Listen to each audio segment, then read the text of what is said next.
तो भल प्रोग्रेस होची।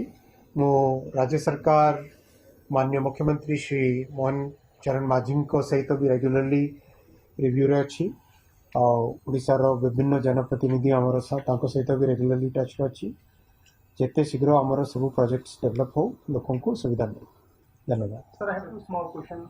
हमें एक ऐसा करेंगे क्वेश्चंस में पहले नॉर्थ ईस्ट के लेते हैं, पहले नॉर्थ ईस्ट के लेते By हैं। when we can expect Railway Ministry will implement Kavach safety system in this NFR zone? मैं कवच के बारे में आपको बताता हूँ। देखो, सारी दुनिया में चाहे आप यूरोप के देश लो, करीब करीब बड़े जितने भी देश हैं, सब में 1980 और 1990 के दशक में 1980s एंड 1990s में कवच जैसी प्रणाली, कवच जैसा सिस्टम इंस्टॉल हुए थे।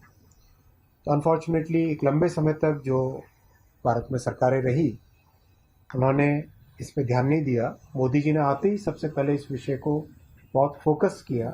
2016 में कवच का पहला डेवलपमेंट हुआ, 19 में उसका सर्टिफिकेशन हुआ।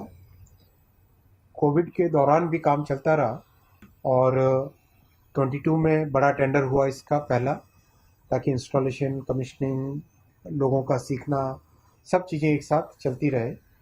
और अभी लास्ट वीक में कवच 4.0 यानी कवच का वर्जन 4.0 वो अप्रूव हुआ। देश का नेटवर्क बहुत ही डाइवर्स नेटवर्क है।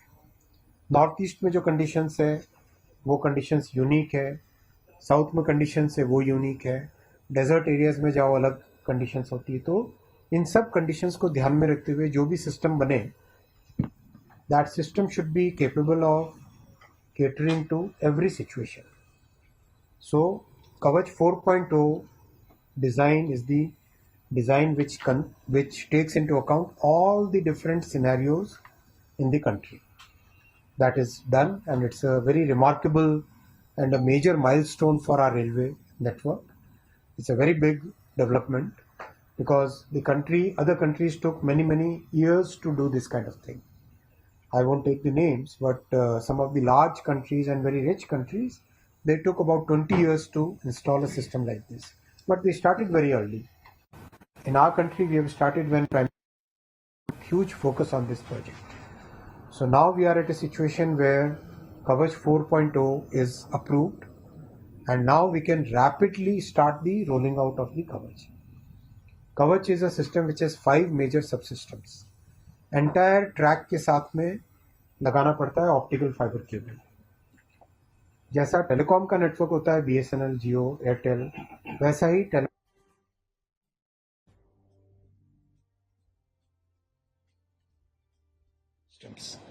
एंटायर ट्रैक के साथ में लगाना पड़ता है ऑप्टिकल फाइबर केबल।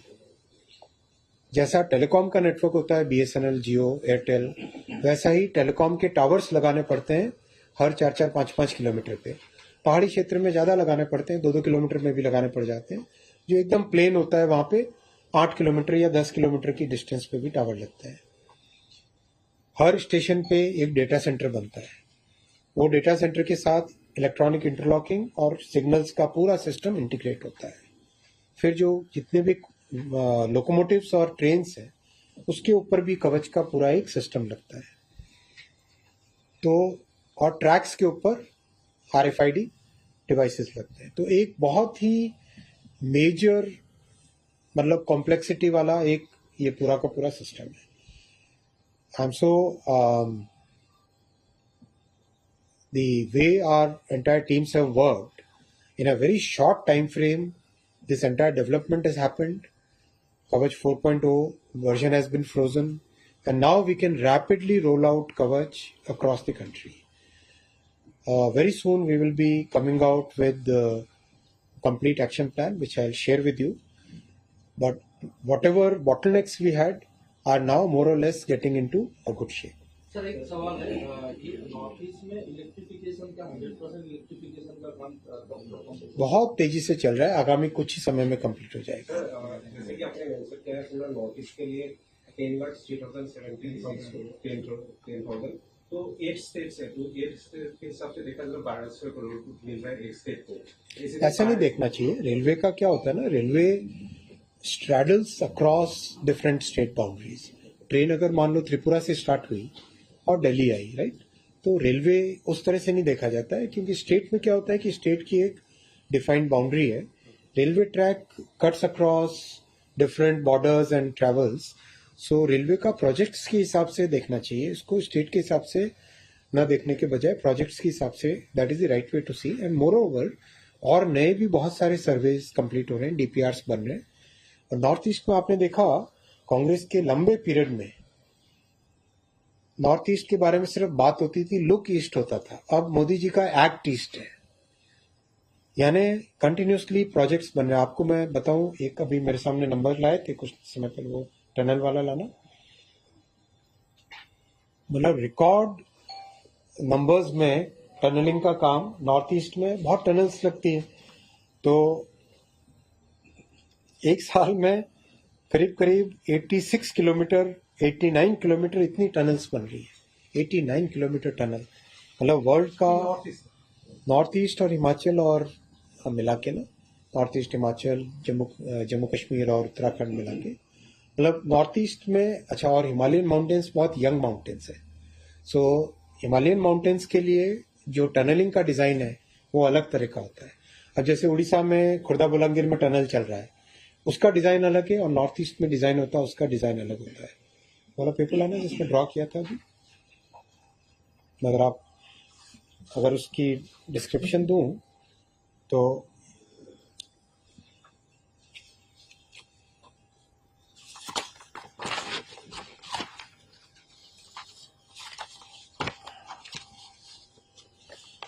देखो, नॉर्मली टनल का डिजाइन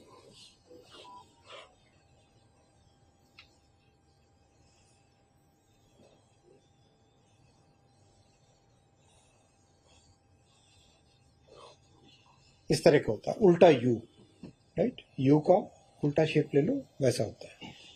जब माउंटेन्स यंग होते हैं तो उसके अंदर बड़े ग्रेनाइटिक स्टोन डेवलप नहीं होता है.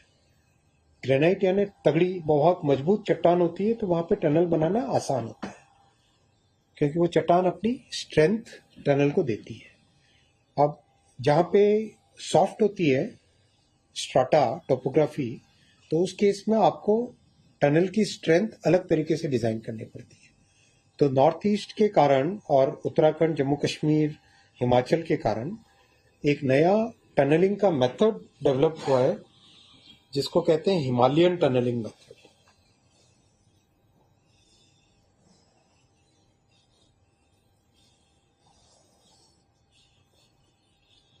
और इसमें टनल की डिजाइन इस तरह से होती है,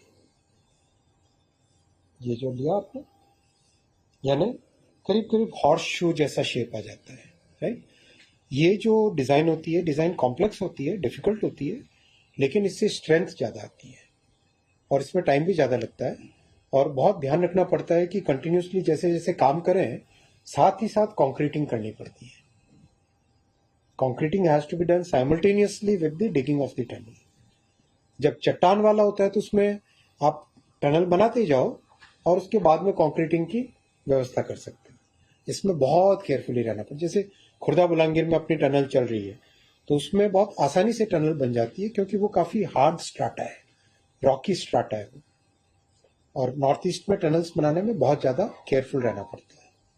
but still all these steps are being taken and lot of focus is there on developing the railway infrastructure.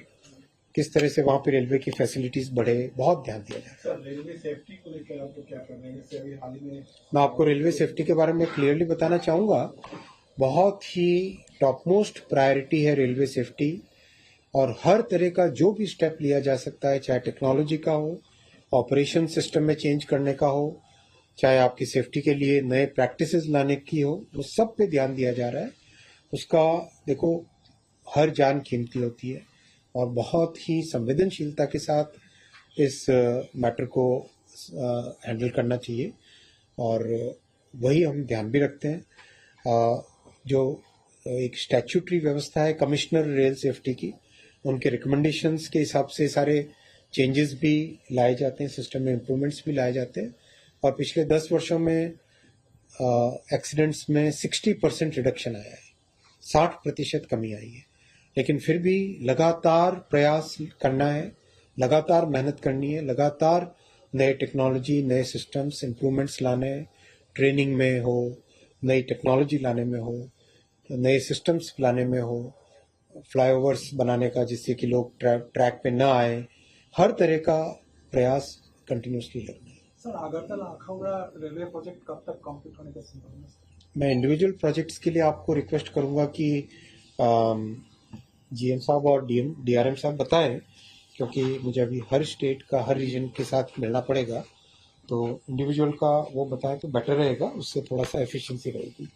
GM साहब, डीआरएम साहब हैं और उनको मैंने रिक्वेस्ट भी किया है कि आप सबके साथ पूरा डिटेल में डिस्कस सर करें। बजट में सीनियर सिटीजन के लिए कंसेशन और जर्नलिस्ट के लिए कोई प्रावधान रखा गया क्योंकि आर्थिक स्थिति बेहतर हो रही है, इकोनॉमी बेहतर हो रही है, तो क्या कंसेशन? देखो, आज भी मैं आपको बताऊं करीब करीब 50,000 करोड़ से ज्यादा की सब्सिडी दी जा रही है रेलवे में ट्रैवल के लिए, और दुनिया में सबसे सस्ता रेल ट्रैवल है अपना, और 50,000 करोड़ की सब्सिडी आज भी दी जा रही है। सर ये कंसेशन 50,000 करोड़ की सब्सिडी ऑलरेडी दी जा रही है, और भी वैसे समय समय पे नए फैसले होते रहते हैं।